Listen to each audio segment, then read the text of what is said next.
mereka itu baca Al-Quran di kuburan, sedangkan kuburan itu bukanlah tempat untuk membaca Al-Quran. Bahkan Nabi SAW mengatakan, la taj'alu buyutakum maqabir, jangan kalian menjadikan rumah-rumah kalian itu sebagai kuburan.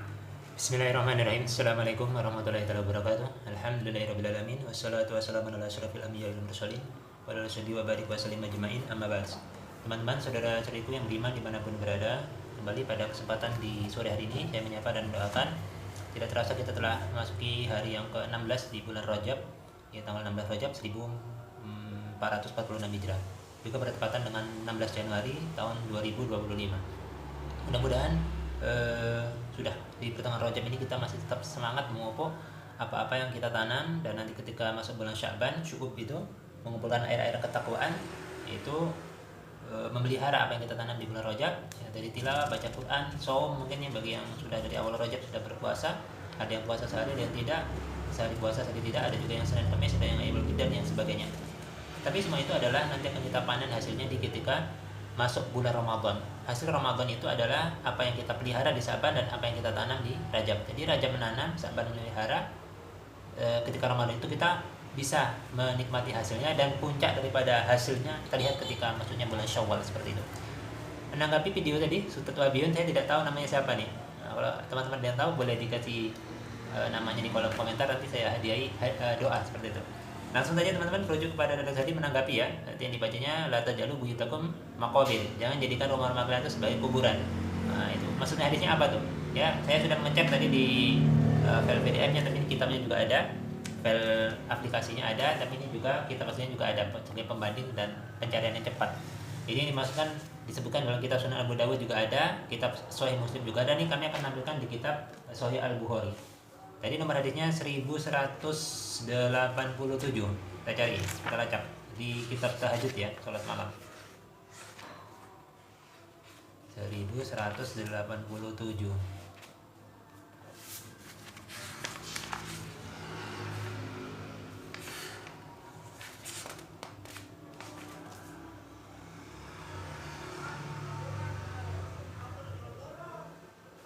Nah, benar nih, di kitab tahajud, kitab yang ke-19 di kitab Sahih Al-Bukhari ini, di nomor hadisnya, hadis yang terakhir nih, 1187, sebelum masuk kitab yang berikutnya. Langsung kita bacakan redaksi hadisnya. Hadis ini diriwayatkan juga oleh Imam Muslim, akhrajahu Muslim, nomor hadisnya 777 di kitab Sahih Muslim. Ini punya kami kitabnya halaman 183 bagian kiri sebelah atas, agak sedikit ke tengah. Langsung saja, rawi hadisnya terhubung kepada sahabat Nabi Ani Ibni Umar, ya, dari Ibnu Umar atau Abdullah bin Umar anhuma, qala, Ibnu Umar berkata, qala Rasulullah sallallahu alaihi wasallam bersabda, yaitu ij'alu fi buyutikum min sholatikum wa la tattakhidhuha quburan. Yaitu janganlah kalian jadikan pada rumah kalian itu, hendaklah kalian jadikan, ya, fi buyutikum pada rumah kalian itu min sholatikum, daripada sholat-sholat yang selain daripada sholat yang fardu, ini maksud di sini. Jadi hendaklah dijadikan dalam rumah kita itu bagian daripada sholat-sholat yang kita kerjakan. Ya, misalnya juga membaca Al-Quran, ya kan.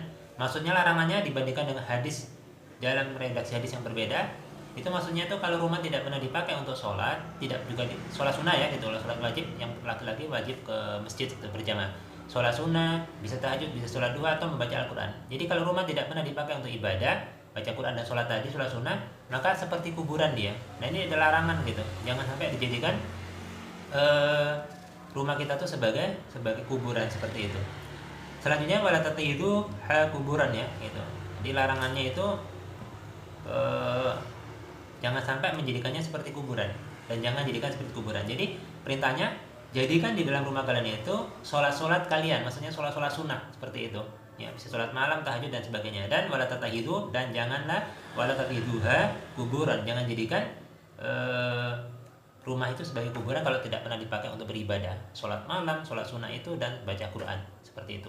Seolah-olah seperti kuburan. Bukan larangan untuk membaca Al-Quran di kuburan, ya. Ini hadisnya juga dikuatkan oleh riwayat An Ayyub, ya. Kalau kita kalang pertengahan memperkuat riwayat hadis ini, seperti itu.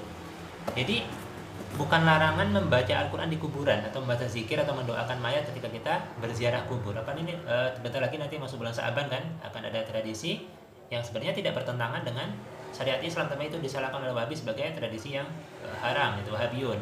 Sampai yang Abu Aslam yang sangat ekstrim mengatakan syirik akbar membaca Al-Quran di kuburan seperti itu. Nauzubillahi min dzalik. Makanya pahami hadisnya, asbabul wurudnya ini apa gitu. Kenapa hadisnya sampai keluar dari lisan Rasulullah SAW? Ya, Rasulullah melihat banyak orang-orang yang sholat sunat, misalnya setelah sholat wajib itu sholatnya di masjid seperti itu, tidak pulang ke rumahnya, maka diperintahkan untuk sholat sunat di rumahnya agar rumahnya tidak seperti kuburan karena tidak digunakan untuk sholat sunat seperti itu. Apalagi orang tidak pernah tahajud, tidak pernah sholat rawatib di rumahnya akan seperti kuburan. Ya makanya banyak setan bisa di rumahnya itu, bisa kadang ketindihan ataupun ada suara macam-macam lah itu, kunci atau apapun bisa berpindah sendiri karena masuk rumah pertama nggak baca salam pada kamar sendiri, mengucapkan salam pada diri kita sendiri, masuk kamar ucapkan salam itu kan sunnah gitu, atau membaca ta'awuz. Kalau banyak digunakan untuk sholat membaca Al-Quran, maka rumah itu tidak akan seperti kuburan. Jadi sebenarnya hadis yang dimaksudkan oleh Wahabiyun tadi adalah bukan larangan untuk membaca Quran di kuburan. Kita ambil nukil satu saja pendapat atau dua, satu pendapat pertama dari mazhab Ahmad bin Hanbal atau ulama mazhab bin Hanbal, di Hanabilah mengatakan gitu. Bahwasanya ketika kita berkunjung ke kuburan itu, ke makam, maka disunahkan banyak membaca Al-Quran. Kalau bisa hatam surah Al-Baqarah itu atau menghafal Al-Quran lebih bagus. Dari Imam An-Nawawi dalam kitabnya Syarhul Muhadzab juga mengatakan bahwasanya disukai orang membaca Al-Quran lalu diniatkan untuk menghadiahkan kepada orang yang telah wafat dari kalangan keluarganya atau dari kalangan kaum mukminin dan muslimat yang beriman kepada Allah dan kaum muslim yang sudah wafat mendahulunya.